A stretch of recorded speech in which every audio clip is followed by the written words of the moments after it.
Okay mga kababayan, magandang araw po sa inyo lahat. Welcome po sa Monte Channel natin. Mga kababayan, dahil malapit na po talaga ang eleksyon ngayon, kailangan po natin na pag-usapan ang lahat ng mga tumatakbo ngayong politiko sa bansa natin. Diba mga kababayan?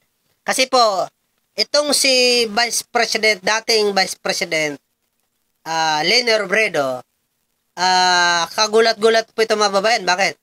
Kasi po, mukhang inendorso na ni VP Leni Robredo itong si Binhar Abalos, mga kababayan.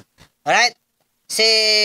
Kasi sabi ni Leni Robredo, mga kababayan, si Binhar Abalos daw ay malaki ang naitulong nung panahon ng bagyo sa lungsod ng Bicol, mga kababayan.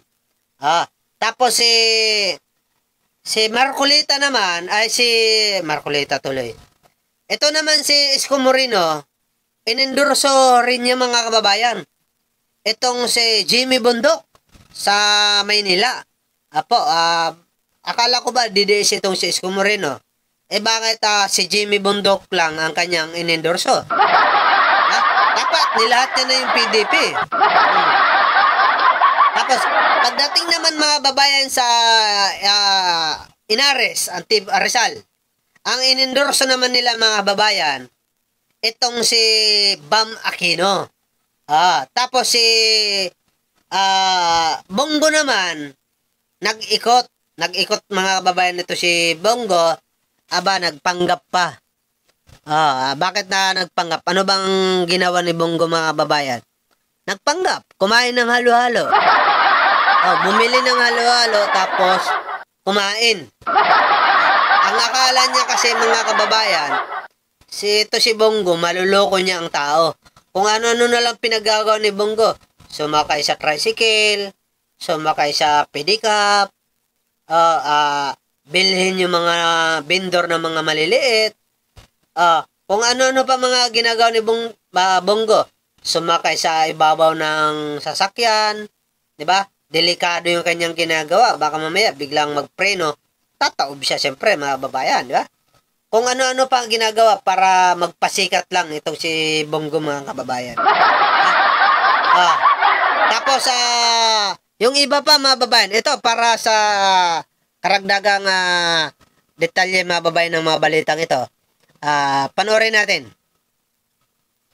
Kanya-kanyang endorso ang mga lokal na kandidato at opisyal na mga pambato sa pagkasenador.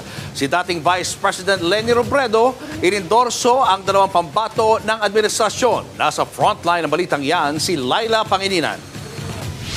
Marami ang nagulat nang ikampanya ni dating Vice President Leni Robredo si senatorial candidate Binhar Abalos na pambato ng Administrasyong Marcos sa ilalim ng Alyansa para sa Bagong Pilipinas.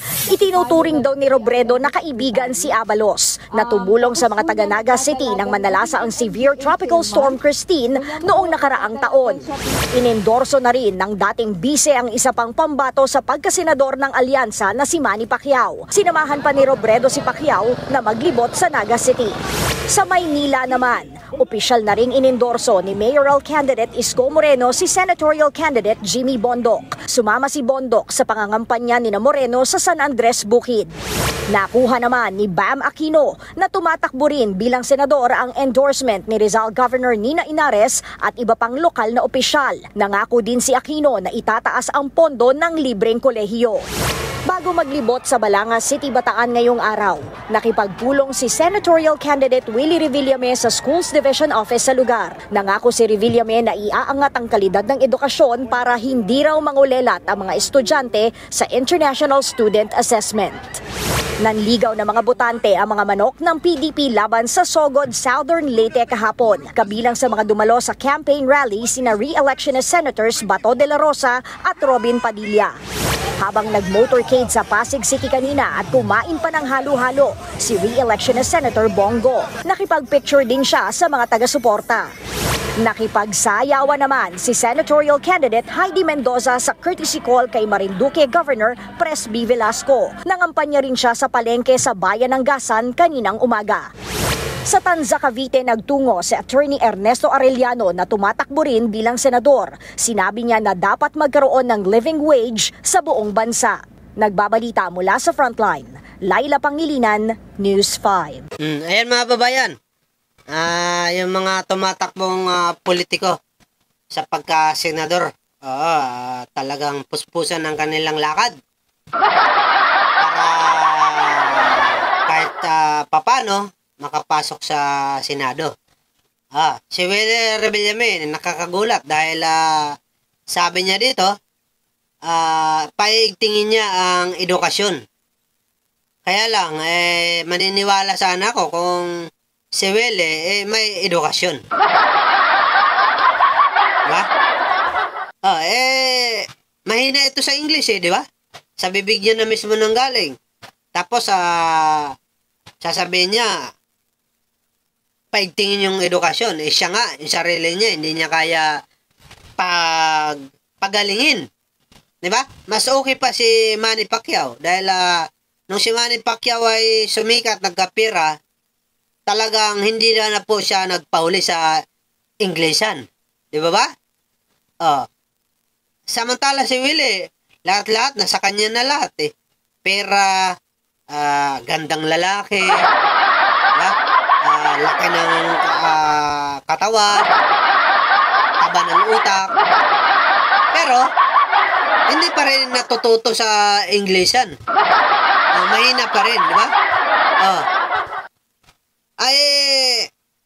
Ganyan na ganyan din si Idol, di ba? Robin Padilla, ganyan din, mga babayan. Sa totoo lang, kayang-kaya naman yung mag-aral Wala lang siguro kayong oras kasi hindi nyo binibigyan ng panahon. Di ba? Okay naman yan. Okay naman yan yung mga ginagawa.